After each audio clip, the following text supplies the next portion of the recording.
Let us read out the secure synopsis of 27 March 2021. Right now, we are on insightsonindia.com, and let us start off with the first question. Elaborate upon the events that led to the Suez Canal crisis in 1956. How did it lead to a final blow to Britain's self image as world power? Discuss the relevance of Suez Canal in the contemporary times. Introduction. The Suez Canal is a 193-kilometer long canal, which is an artificially made sea level waterway in Egypt, connects the Mediterranean Sea to the Red Sea, and provides the shortest sea link between Asia and Europe. A human made waterway, the Suez Canal is one of the world's most heavily used shipping lanes, carrying over 12% of world trade by volume. Built in 1869, it provides a major shortcut for ships moving between Europe and Asia, who before its construction had to sail around Africa to complete the same journey. 1869 also happens to be the birth year of Mahatma Gandhi. The Suez Canal has been blocked after a large cargo ship ran aground and got stuck sideways across the canal, blocking the path of other ships waiting to cross through on both sides.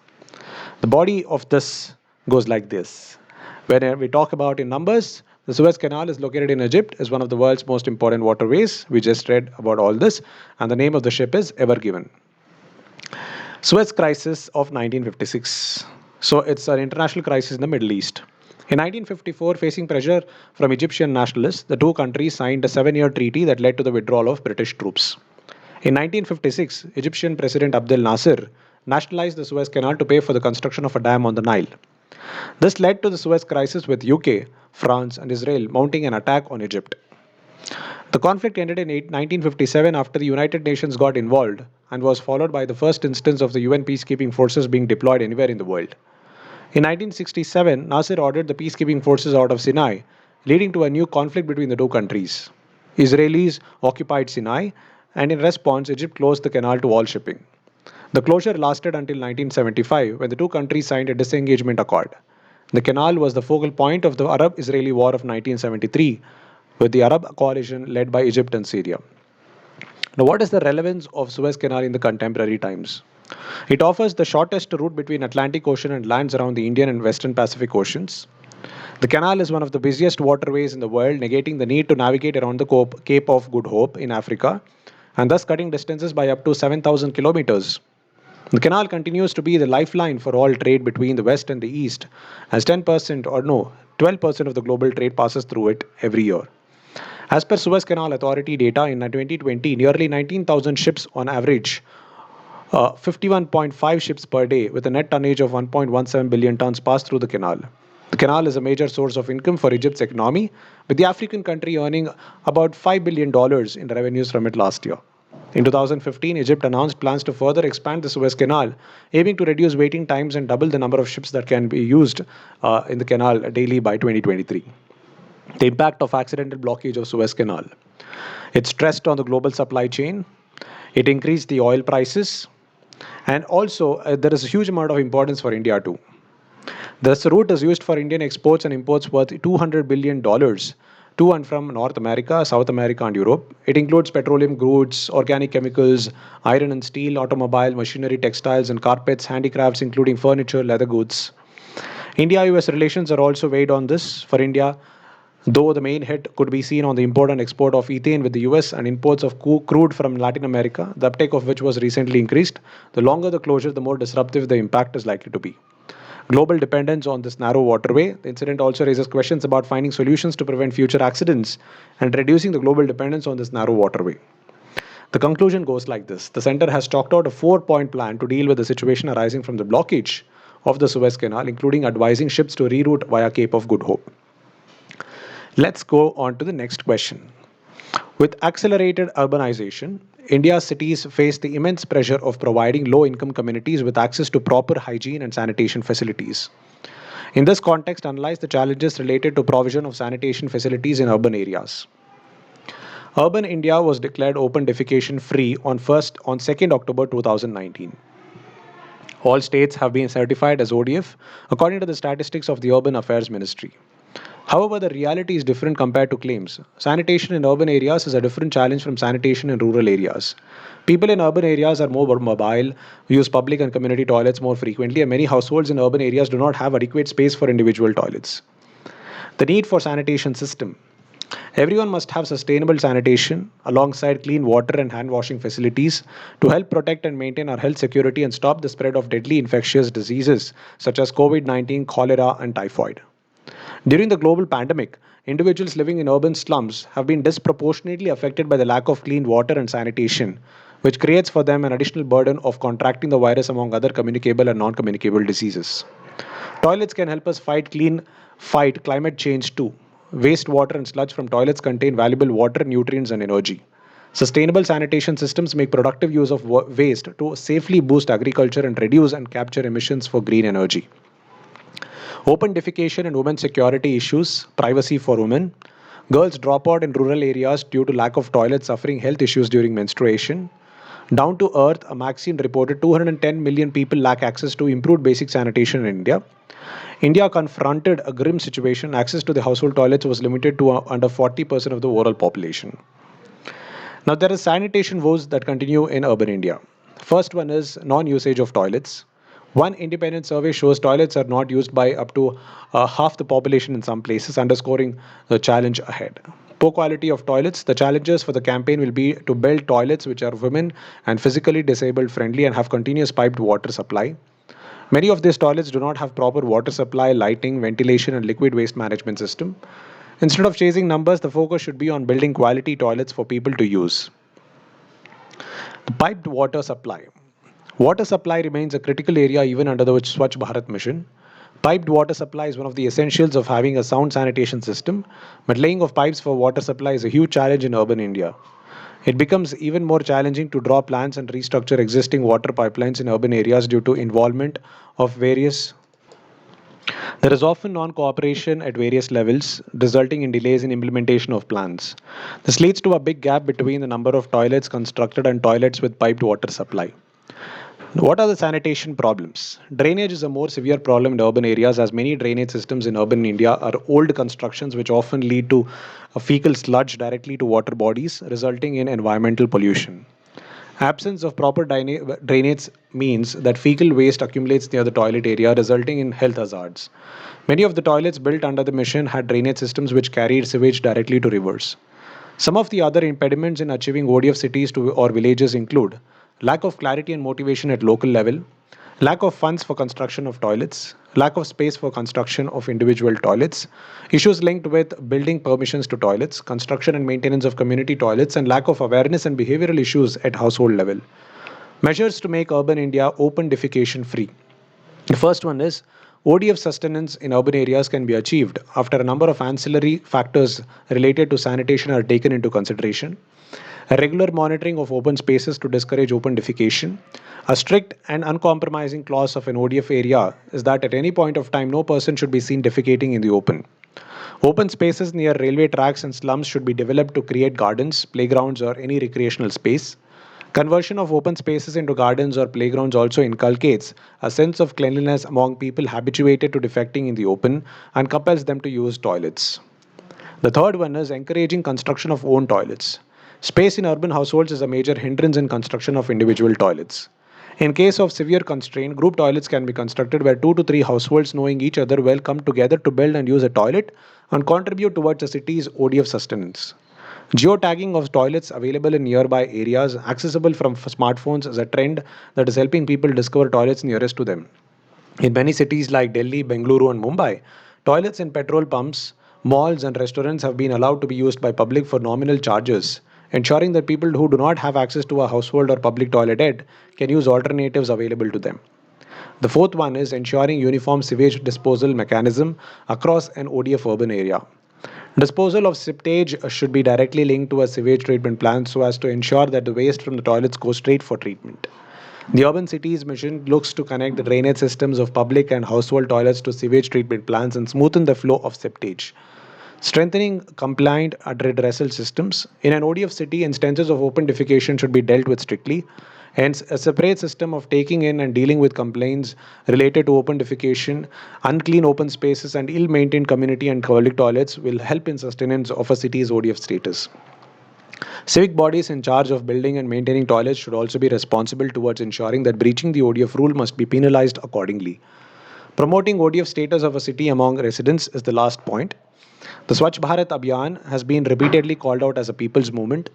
The ODF tag for a city is a success for its citizens as much as it is for the civic body in charge. Residents must be aware of the role they play in a city becoming ODF. Civic bodies must promote the ODF tag of a city among residents and ask for their cooperation in maintaining the ODF status. This can inculcate a sense of responsibility associated with cleanliness among the residents and will motivate them to do their bit to maintain the ODF status of their city. Let's conclude it. Effort should be focused on harnessing social movements to create new social norms for ending open defecation while challenging deeply entrenched practices of caste, gender, inequity, and social exclusion. Advocacy to promote the installation of mass hand washing stations in schools and preschools to allow for daily hand washing exercises to teach good hygiene habits. One of the extra information that we would like to specify here is case study of Suvidha. Suvidha, the Community Hygiene Center by Hindustan Unilever Limited, helps supplement the efforts of the government to ensure that the sparkling clean toilets, affordable drinking water, and state of the art laundry services are available to urban low income households in Mumbai. Suvidha centers located in Mumbai's most challenging slum areas offer a holistic approach to the issues of poor personal hygiene, lack of laundry facilities, lack of safe drinking water, and poor sanitation. They promote a safe and welcoming environment for everyone and provide clean flushing toilet facilities for women, men, and children, accessible toilets for people with disabilities, facilities for feminine hygiene needs, and a safe, private, hygienic, and order free environment. The centers have also been designed with safety in mind, with separate entrances for women and girls. Specific toilets open at midnight help reduce the risk of violence that is so prevalent at many slum toilets. Let's move on to the next question. 3 out of 4 Indian women don't work. Can skilling programs and guaranteed jobs change that? Discuss in what way skilling women is the new imperative in the Indian society. Introduction. Women empowerment is one of the biggest tools for development of any country. It means freedom of women from vicious circle of social, political, economic and gender-based discrimination. Skill development not only creates employment opportunities but also empowers them. A skilled and employed women workforce not only has a generational impact but also has the potential to rewrite the future of the country. Let us go to the body of this. The current scenario of women participation in labor force due to lack of skill development. While 37.1% of the youth are in labor force, there is a stark difference between the participation rate of men, which is 57%, and that of women, which is just 12%. India lacks a coordinated labor structure and gender parity. 3 out of every 4 women in India do not take part in any recognized economic activity. In such a scenario, when more than half of our youth do not participate in the formal labor force, it is difficult to realize India's demographic advantage. One of the ways to narrow the gender gap in India's workforce is to focus on the country's 253 million youth aged between 15 to 24 years, of which 48% are young women. Need and significance of skill development among women in India. Inclusive economic growth. India is one amongst the fastest growing economies of the world and has the second largest labor force. Women constitute 49% of the total population. Skill development of women is decisive to the economic progress of the nation. Demographic dividend. Women are neither in education nor in labor force category is large. According to a 2018 World Bank report, the labor force participation rate among females in India was 26.97 in 2018 in India. This must change for India to reap demographic dividend, for which skill development is important.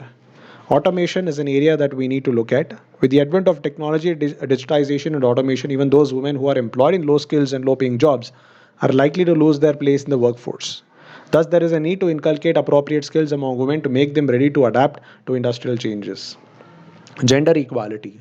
Skill development helps in providing women with employment opportunities and thus is important for achieving gender equality and women's empowerment. Economic goals. Equal participation of women in the Indian economy is imperative to achieve our lofty goals of becoming an economic superpower and achieve the target of $5 trillion by 2025. Role of various missions in strengthening women's skills. The Natural Rural Livelihood Mission has strengthened women's skills and prepared them for employment. Training for self-employed tailors, beauty therapists, customer care executives, hairstylists, yoga trainers, etc. are being carried out in the Prime Minister's skill centers. Women playing a significant role in various missions. Very soon, one will get to see women playing significant roles in central government schemes such as Ayushman Bharat Yojana. Swachh Bharat mission, and Smart City mission. By joining these missions, women will make a huge contribution in giving a new shape to society. In fact, in the creation of a new India, women's education and skill development are going to be critical. In the last few years, the central government has rolled out various schemes that have emboldened the women of our country and taken them on the path of self reliance and security. What is the way forward? Identification of skill set. We know that every person has a unique skill set. What is needed is a mechanism to ensure that the skill set is identified and honed in the best possible way. The government need to ensure that all women in our country from different occupations are trained in their respective skill sets and are employable.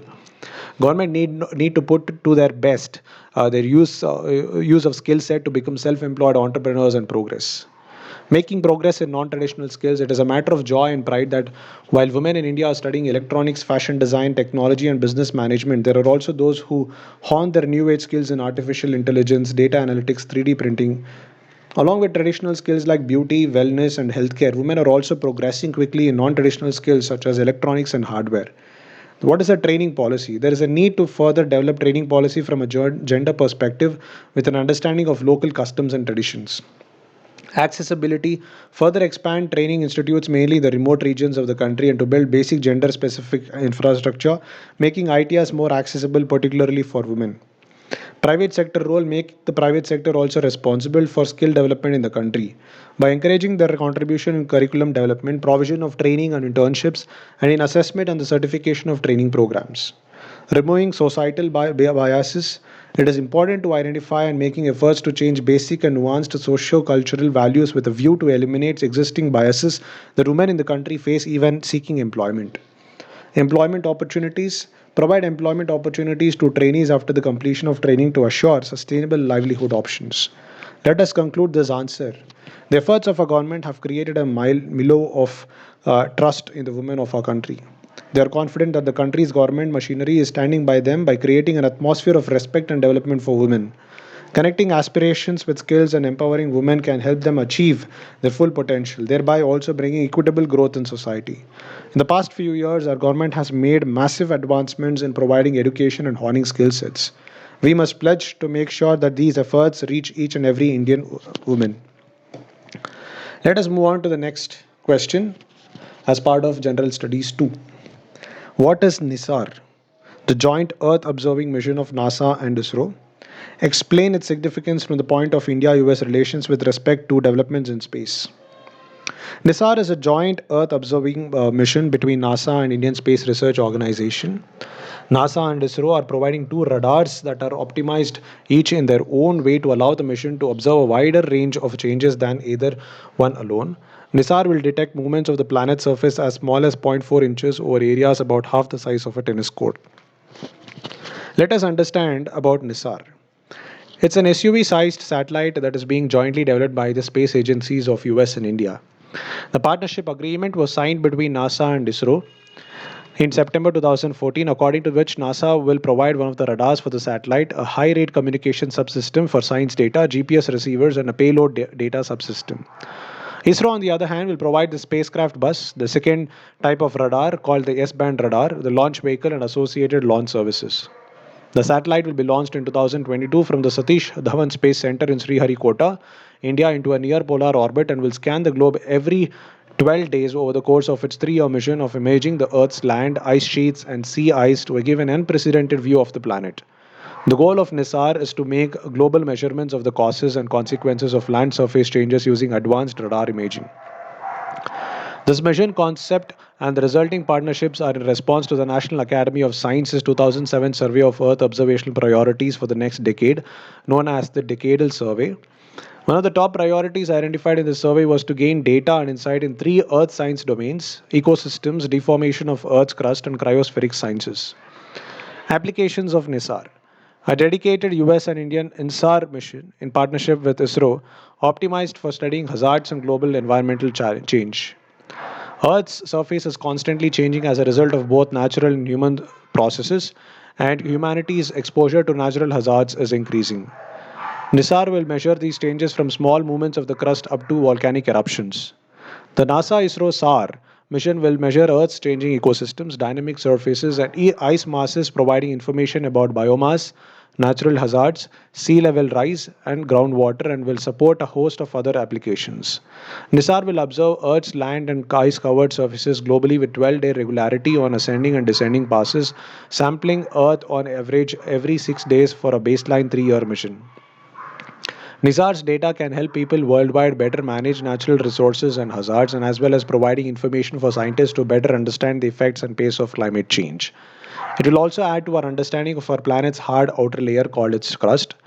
NISAR's global and rapid coverage will provide unprecedented opportunities for disaster response, providing data to assist in mitigating and assessing damage with observations before and after disaster in short time frames. NISAR maps will allow initial damage estimates to guide ground inspections for damage assessment. Significance from the point of India US relations: space cooperation has usually not featured prominently in discussions between the two sides.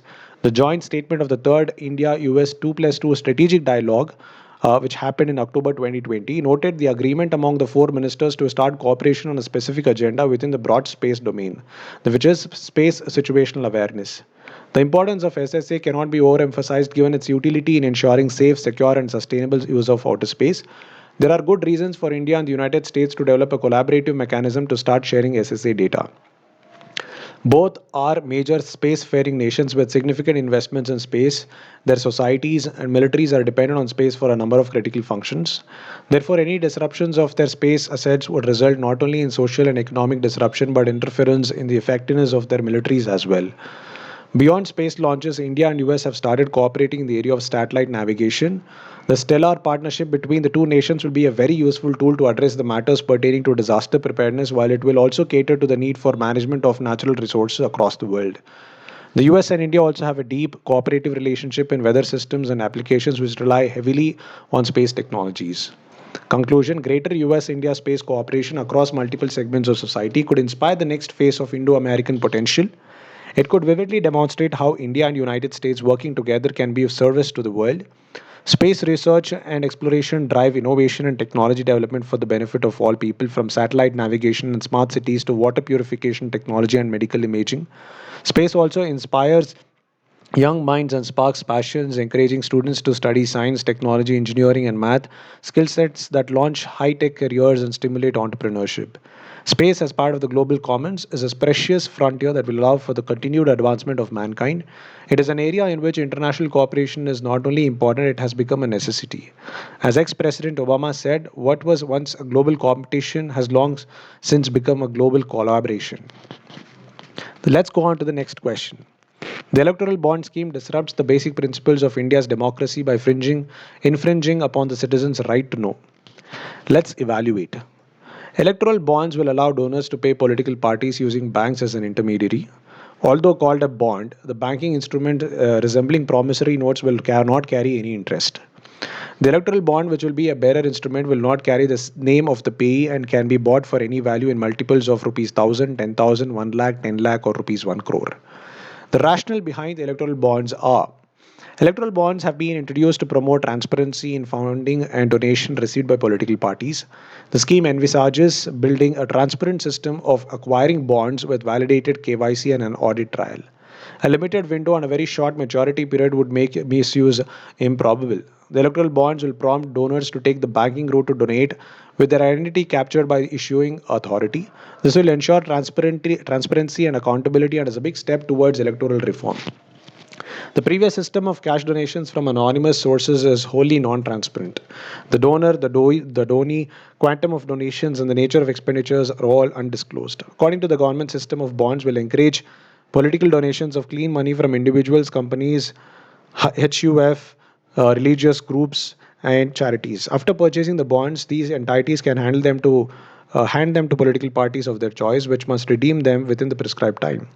Some element of transparency would be introduced in as much as all donors declare in their accounts the amount of bonds that they have purchased and all parties declare the quantum of bonds that they have received.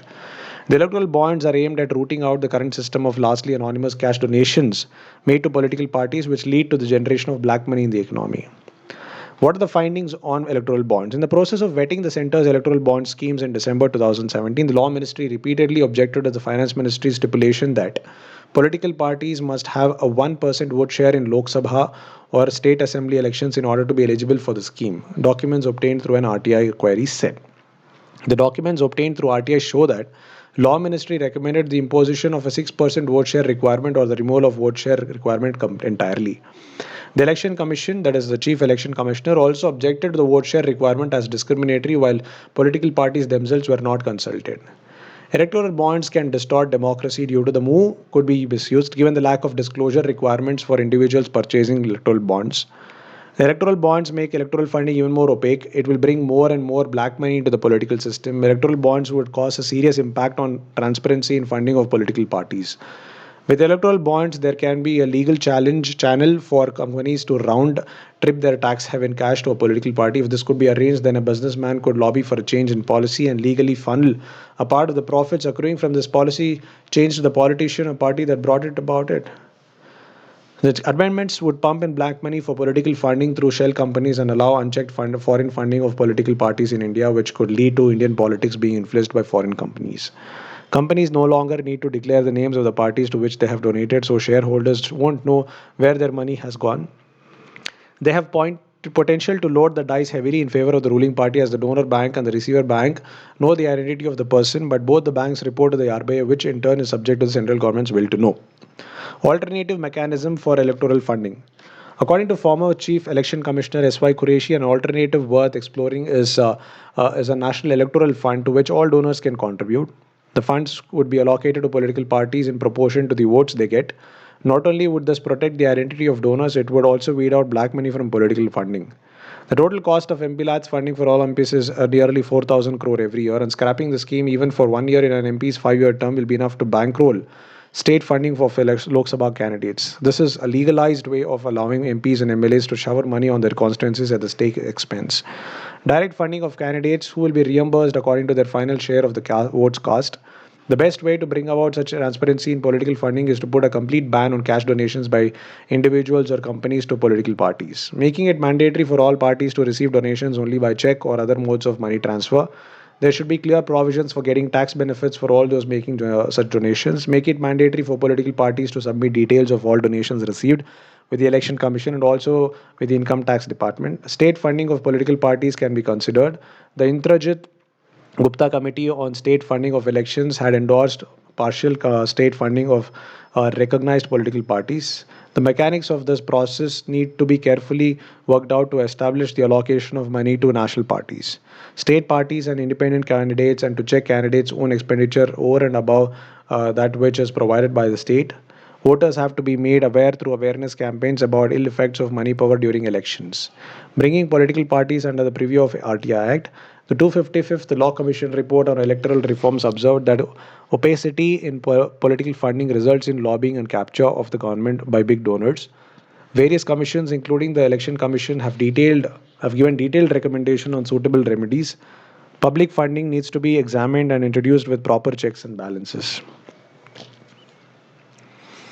Account for ecological concerns around river linking projects in India and suggest solutions to address the same. So this is about river linking projects, and this is as part of General Studies 3. The river interlinking project aims to link India's rivers by a network of reservoirs and canals that will allow for their water capacities to be shared and redistributed. Some experts claim that this is an engineered panacea that will reduce persistent floods in some parts and water shortages in other parts, besides facilitating the generation of hydroelectricity for an increasingly power-hungry country. Excuse me. The Uttar Pradesh and Madhya Pradesh governments recently signed a memorandum of agreement to start work on the country's first major project interlinking two rain-fed rivers, that is the Ken and Betwa. What are the opportunities arising out of river linking projects? India receives most of its rain during monsoon season from June to September. Most of it falls in northern and eastern part of India. The amount of rainfall in southern and western part are comparatively low. It will be these places which will have shortage of water. Interlinking of rivers will help these areas to have water throughout the year. This will cut farmers' dependence on monsoon rains by bringing millions of hectares of cultivable land under irrigation. Crop productivity would increase and so would revenues for the state. Even one bad monsoon has a direct and debilitating economic impact. The river linking project will ease the water shortages in western and southern India while mitigating the impacts of recurrent floods in eastern India. The Ganga basin, Brahmaputra basin sees floods almost every year. In order to avoid this, the water from these areas has to be diverted to other areas where there is scarcity of water. This can be achieved by linking the rivers. There is a two-way advantage with this. Floods will be controlled and scarcity of water will be reduced. Simultaneous floods and droughts continue to wreak havoc, destroying the lives and livelihoods of millions. India needs clean energy to fuel its development processes, and river water can be leveraged for this. Fulfilling water needs impact socio-economic life of people, which will help end poverty. Need for interlinking of rivers to prevent interstate water disputes. Potential benefits to transportation through navigation as well as broadening income sources in rural areas through fishing. Ecological concerns posed. The river linking project will adversely affect land, forest, biodiversity, rivers, and the livelihood of millions of people. The Ken Betwa link threatens about 200 square kilometers of Panna Tiger Reserve. Interlinking of rivers will lead to destruction of forests, wetlands, and local water bodies, which are major groundwater recharge mechanisms. Submergence of forest lands. The project may submerge 6,000 hectares of the land and biodiverse forests of the Panna Tiger Reserve and can Gharial Sanctuary. This can impact water availability, rainfall patterns, and destroy local ecosystems. Project proponents fail to take into account the fact that water crisis is not just a natural one, it's partly man-made. The region's granite topography does not allow rainwater to seep in and recharge the groundwater table, but this problem has been aggravated by policies that support faulty cropping patterns, encourage groundwater exploitation, degrade the soil, and hack away at forest cover. The project may submerge 6,000 hectares of old and biodiverse forests of the Panna Tiger Reserve and Ken Gharial Sanctuary. This can affect the water availability, rainfall patterns, and destroy local ecosystems. The concerns about sediment management, especially on the Himalayan systems, loom large. When the idea is to transfer water from the surplus Himalayan river systems to deficit basins of the southern part of India, the differential sediment regime defining the flow regimes need to be plugged into the equation. This will entail changes in ecosystem structures in both parts. Damming India's east coast rivers to take their water westwards will curtail downstream flooding and thereby the supply of sediment and natural nutrient, destroying fragile coastal ecosystems and causing coastal and delta erosion. Variability in rainfall is high, which is main source of the country. Flood and drought simultaneously within the states of Bihar and Maharashtra. Let us understand the other challenges posed. The idea that river linking would allow us to cope with flood in the northeast and shortage of water in the Deccan is the positive aspect as pointed earlier but misleading one too. Thus floods come at the time when most parts of the country run short of water. We need to hold the water somewhere to use it in dry season, but the amount of flowing in the water in a short period of time in Brahmaputra and Ganga is so huge to store and use it later. Irrigation potential from interlinking rivers will have limited impact. The net national irrigated area from big dams has increased, and India's irrigated area has gone up primarily due to groundwater. Interlinking of rivers is very expensive proposal.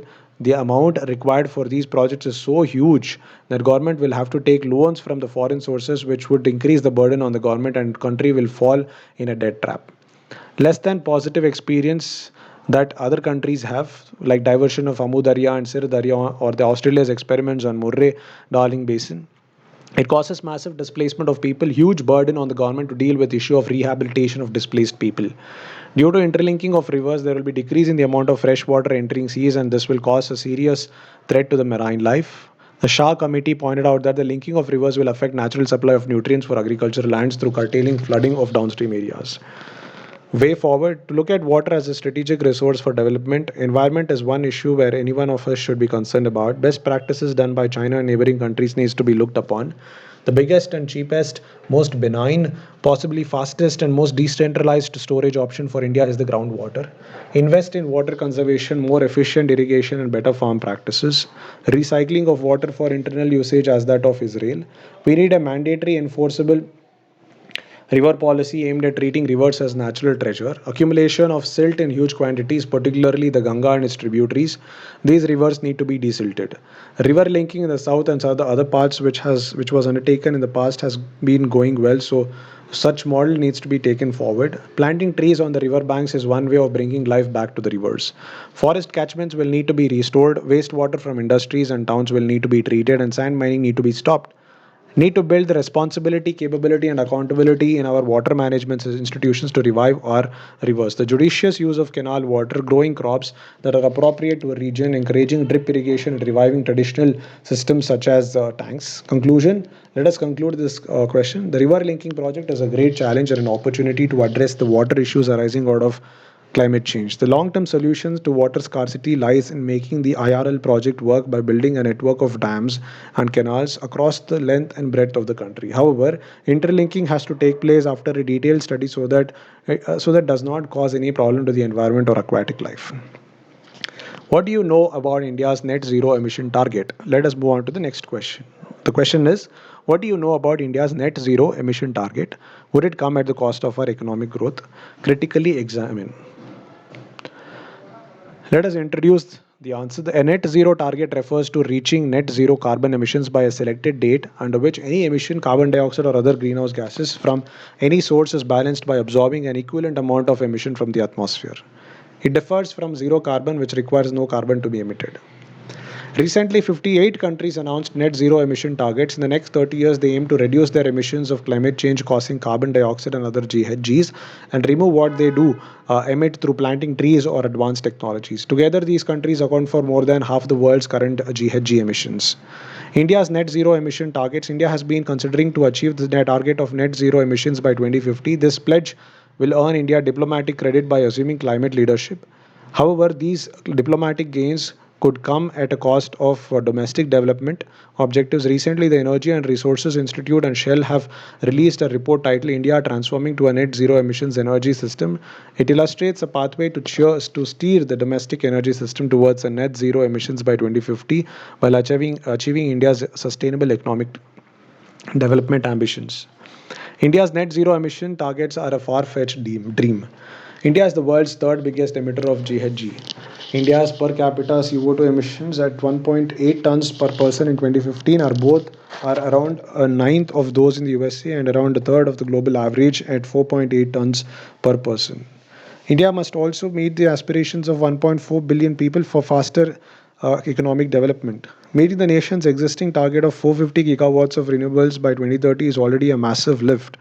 Hitting net zero will require an even more dramatic acceleration. By 2050, India's total electricity demand would be about 5,500 to 600 terawatt hours, roughly a factor of 5 on today's level. In developed countries, emissions have already peaked. Their decision is only about the path to net zero. Emerging economies like India instead will go through a high growth phase with rising energy demand and emissions. So, before a net zero year can be targeted, India must discuss options for its peaking year. India can achieve the net zero emissions target. With rising climate vulnerability and shrinking carbon space, India must act decisively from a lower level of per capita incomes and cumulative emissions and much more rapidly than others have promised.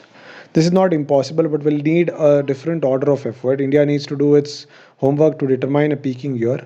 It must recognize the trade offs such as raising electricity prices, raising rail tariffs, fiscal challenges for coal dependent states, or jobs transition for coal workers. Then, to tap opportunities in a green economy, it must design detailed sectoral roadmaps, strengthen institutions, attract international capital, co develop disruptive technologies, and ensure that it always aims for jobs, growth, and sustainability. Renewables are already making some inroads in a system where coal is currently used for almost 70% of power generation. Since Modi took office in 2014, solar and wind capacity has expanded to about 93 gigawatts. Few argue that India should pledge to reduce its net emissions minus uptake of emissions to zero by 2050, backed by a climate law. This will make India hyper competitive, attract investment, and create jobs. For example, more ambitious policies to promote electric vehicles along with cleaner electricity and hydrogen electrolysis can create jobs in the auto manufacturing industry and in the electricity and construction sectors. Let us understand what are the measures needed. Focus on energy efficiency, increased usage of biofuels, carbon sequestration, carbon pricing, deploying lower carbon energy. Now let us have a look at focusing on energy efficiency. India will need energy efficient buildings, lighting, appliances, and industrial practices to meet the net zero goal. Increase in usage of biofuels can help reduce emissions from light commercial vehicles, tractors, and agriculture. In aviation, the only practical solution for reducing emissions is greater use of biofuels until hydrogen until hydrogen technology gains scale. Carbon sequestration, India will have to rely on natural and man-made carbon sinks to soak up these emissions. So India will have to rely on natural and man-made carbon sinks to soak up these emissions.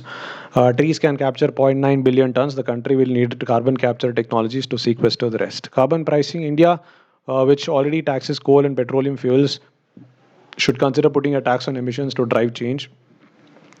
Deploying lower carbon energy, there are four main types of low carbon energy: wind, solar, hydro, or nuclear power. The first three are renewable, which means these are good for the environment as natural resources are used, such as wind or sun, to produce electricity. Deploying lower carbon energy would help address both domestic and international climate challenges while simultaneously improving the economic well being of India's citizens. What is the way forward? Given the massive shifts underway in India's energy system, we would benefit from taking stock of our actions and focusing on near term transitions. This will allow us to meet and even over comply with our 2030 target, while also ensuring concomitant development benefits such as developing a vibrant renewable energy industry. We can start putting in place the policies and institutions necessary to move us in the right direction for the longer term, and also better understand through modeling and other studies the implications of net zero scenarios before making a net zero pledge. It would also be in India's interest to link any future pledge to the achievement of near term action by industrial countries. That would be fair and consistent with principles of the UNFCCC and also enhance the feasibility of our own actions through, for example, increasing availability and reducing costs of new mitigation technologies. Conclusion: the world is not going to achieve its targets of halting global warming unless India is able to reduce its carbon emissions, and India changes its trajectory right now.